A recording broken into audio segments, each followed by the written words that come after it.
whatever you put in front of it, and that's it. But actually, there's more to it than that.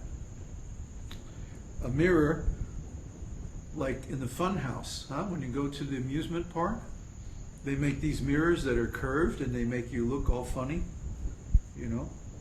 Or when they're making a telescope, they make a special mirror that's curved and it reflects the light in just a certain way to magnify the image. Or a mirror could be covered with dust or something, or it could be colored. There could be a filter in front of it that only reflects certain things and not others.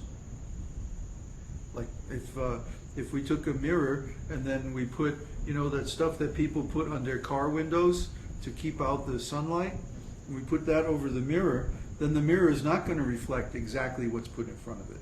It's going to change it. So there are different kinds of mirrors. In the same way, there are different kinds of consciousness according to how our consciousness is directed. I mean, consciousness is always the same, just like the mirror is always the same. But then the mirror can be warped, it could be colored, it could have a filter, or it could be put in a box, or something like that. So to restrict what it's going to reflect. So what we've done in material consciousness is like we put the mirror in a box. Let's say we have this long, narrow box, and we put, or like a glass, we put the mirror at the bottom of the glass, a little mirror. So now the mirror can't reflect anything on the side. It can only reflect what's right over the top. So we've done something similar in material consciousness, which is that we only direct our consciousness towards the objects of the senses through the material senses and mind. And because of that, our consciousness is full of material objects only. We never try to direct our consciousness at consciousness itself. So therefore, we don't really have an idea what consciousness is or how it works. But if we do that, if we sit down, close the doors of the senses, go inside, and observe our consciousness with our consciousness, then we start to make some real progress. You say, well, how can consciousness observe itself?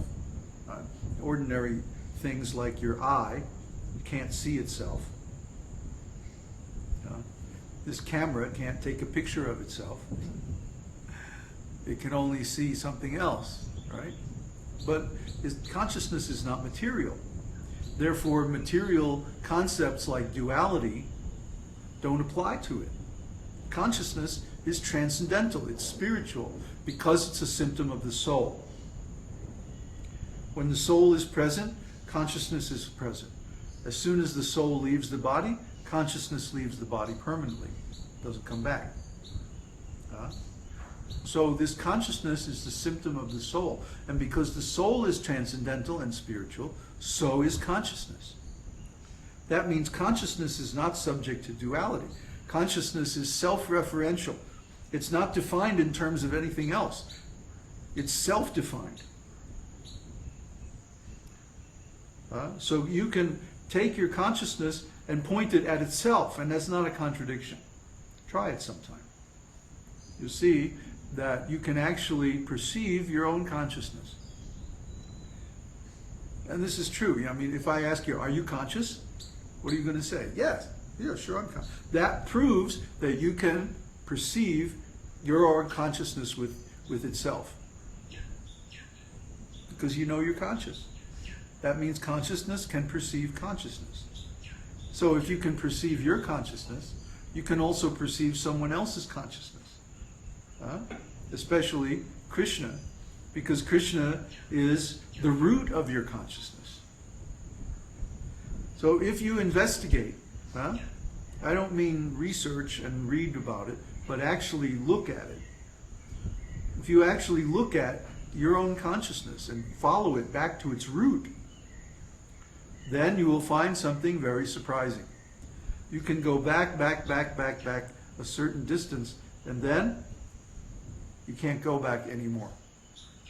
Why? Because you have reached the limit of your individuality. What is individuality? God is everything.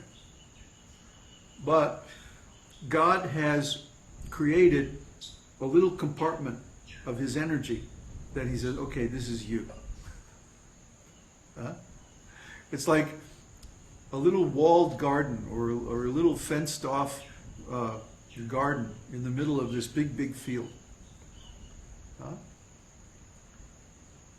God's mind or God's consciousness is like the big field. And then we put up a little fence and we say, oh, this is me. This is my consciousness. So when we follow our consciousness back towards its root, we can go down, back. And finally we reach a point where we can't go anymore. Why? That's the limit of our individuality, of our being. But that's not the limit of God, because God is beyond all limits. But that's the point at which we have understood everything we can about ourselves independently. But that's still much more advanced than most people can ever get in this world. Because if we go to that point, then we'll understand, oh, I am consciousness. I am pure consciousness. And when my consciousness is directed towards this material world, then I'm in material consciousness. And when my consciousness is directed toward itself, then I'm in spiritual consciousness. And when I do that, I automatically feel joyful. I automatically feel happy. I have no worries. Why? Because in my world, I exist eternally. These other people out here are trying to tell me, oh, you're going to live for a certain time and then you're going to die. But that just applies to the body. That's not true of me. That's not true of consciousness. That's not true of the soul. My soul, which is myself, exists eternally. There's never any change in my soul. My consciousness is always conscious, and always conscious of being conscious. If you observe yourself, you will come to understand all these things as being true. But still, there's a certain limit that you cannot go beyond. The impersonalists, the people who want us to think that we are God, have never reached this limit. They haven't gone deep enough. Maybe they understand that I am consciousness, but they have never found the actual root or tried to dig deep into their actual nature enough to reach the limit of their individuality. Otherwise, they wouldn't say, oh, we're all one. It's all one. Everything is one. No. That's an immature understanding. It's just a preliminary understanding. Once we actually reach the limit, we'll realize, wait a minute, there must be something on the other side. Something that I can't see. Something I cannot reach. I can reach so much with my consciousness.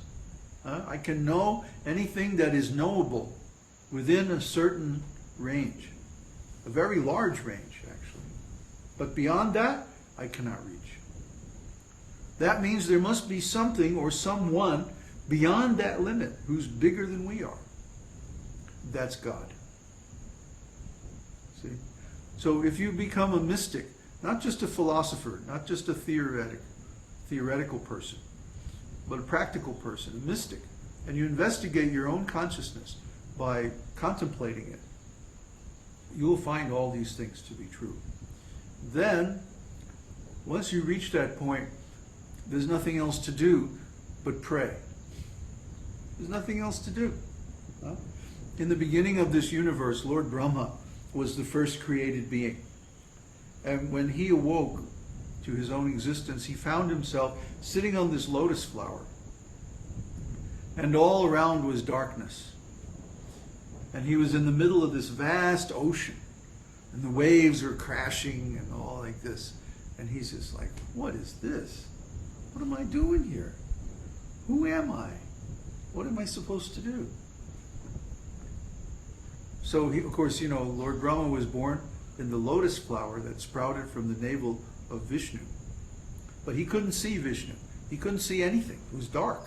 There was no sun, no planets, no stars, nothing. So Brahma tried to explore down the stem of the lotus flower. It's described in Srimad Bhagavatam. And he was able to go down a certain amount, but then he couldn't go any further. And this is just what we've been talking about. So what did Brahma do then? He heard the words ta-pa. Tapa means tapasya. Tapasya means meditate.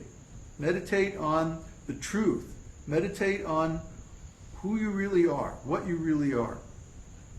So Brahma meditated for 10,000 years of the demigods. And finally, after all that meditation, Kṛṣna appeared to him in his original form.